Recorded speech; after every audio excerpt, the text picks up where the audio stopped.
But what was it you're saying about what you remember about the flu epidemic? Oh, yeah.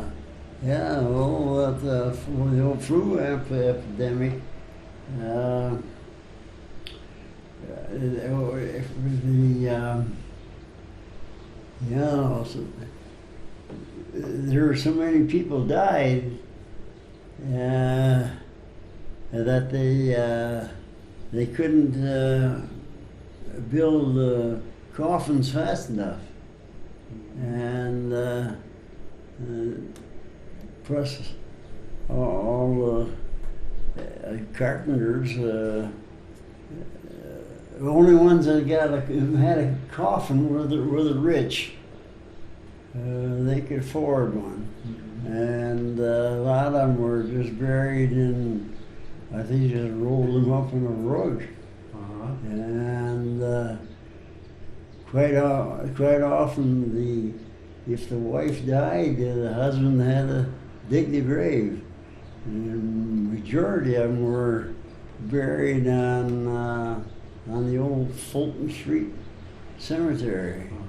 That's one of the oldest cemeteries in Grand Rapids, and the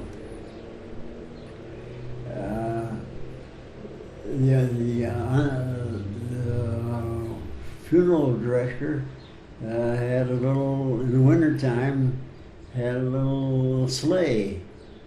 It all closed in, a little box in, with little fancy curtains on it, and a little horse-drawn sleigh. And quite often the relatives would walk on behind the sleigh. I remember we kids, we tried to ride on the runners of the sleigh, and they had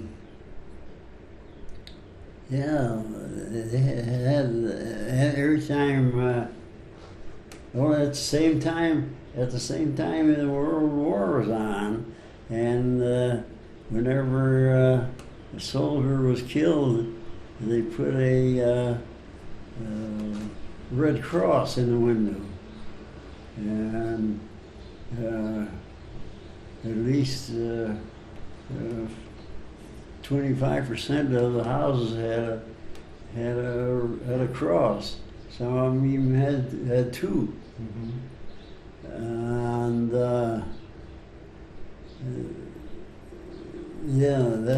and then they had. I told you about that.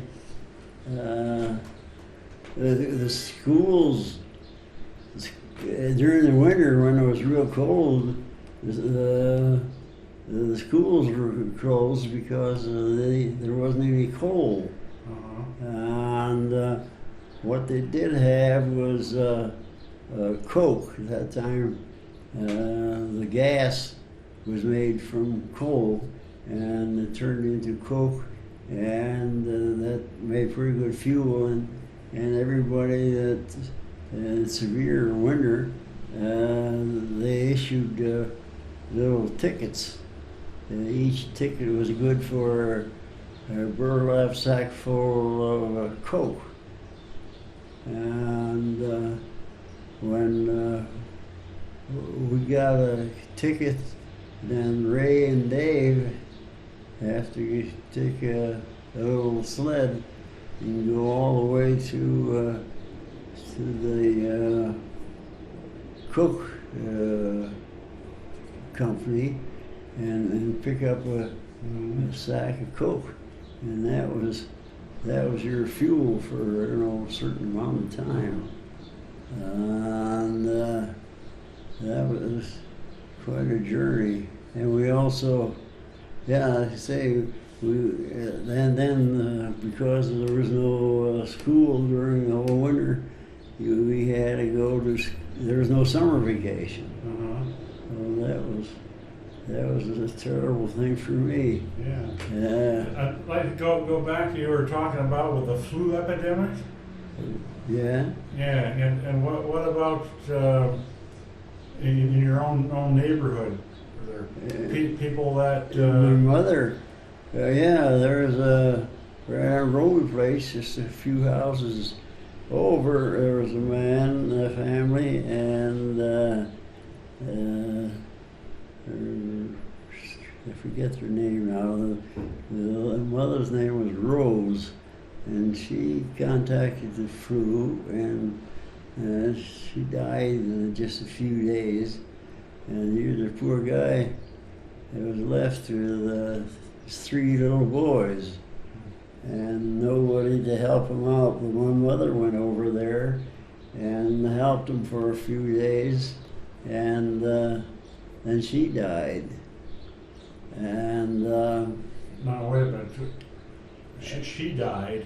uh, The woman who had the flu died? Rose died. Okay. Yeah. Mhm. And shortly after that, not a few days after that, mother contacted the flu, and she was very sick.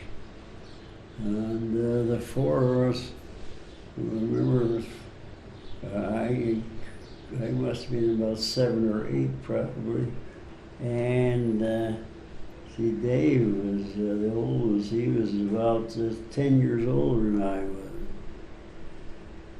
Yeah, but we all 4 were sitting on the edge of the bed, and we were wondering what we were going to do when Mother died. And it was so common that it's just amazing. But after a few days, as fast as you contacted the flu, just as fast as it seemed like they got over it. Once they were perfectly all right, if they lived through it. It didn't affect the old people much. It mainly people in their prime. And yeah, me being just a young kid, it just seemed a common thing that people die that fast. And plus the fact so many soldiers were killed too. And so we played war games, and really a lot of kids in those 3-4 alleys. They're all big families. And now when I think of it, those big families, when I see those dinky little houses, I can't hardly imagine how they managed to live in there. There's most of the toilets were just outside toilets, you know. So, but we had a fairly good house for that time. Once you got to be on Roby Place, you were picking in tall cotton. That was one of the best alleys. And all those kids, we'd play war games. And they showed posters too. The wicked Germans, they showed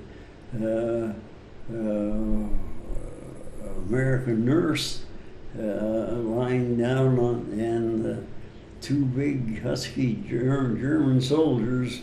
One would pour kerosene over the nurse, and the other big German was standing there with a torch, ready to light it.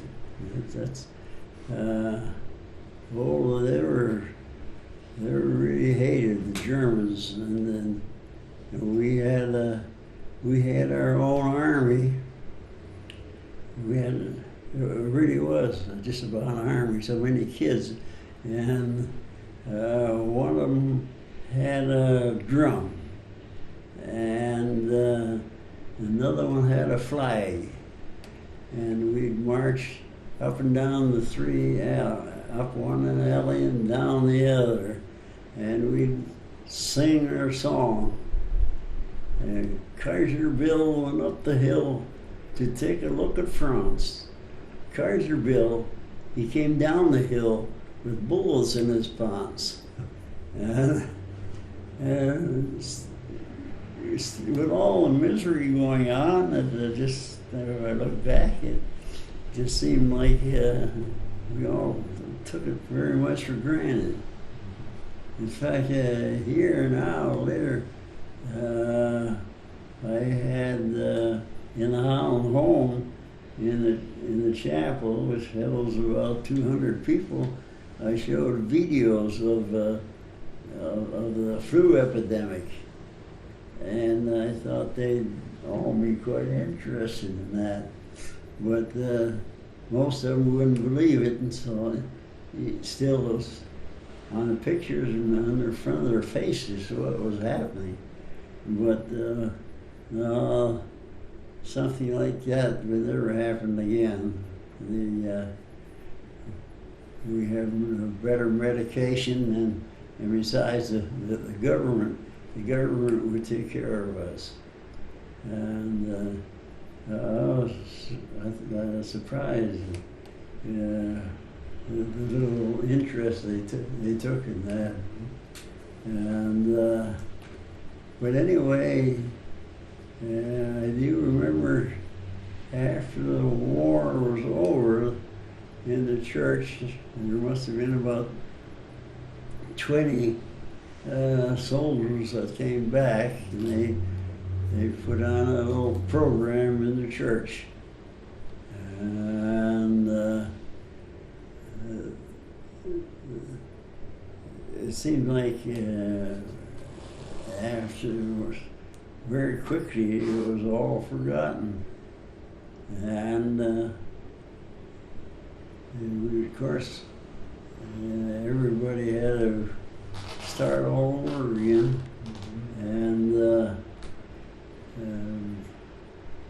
was all of a sudden there was a lot of work to be done. And so the war and the flu were all soon forgotten.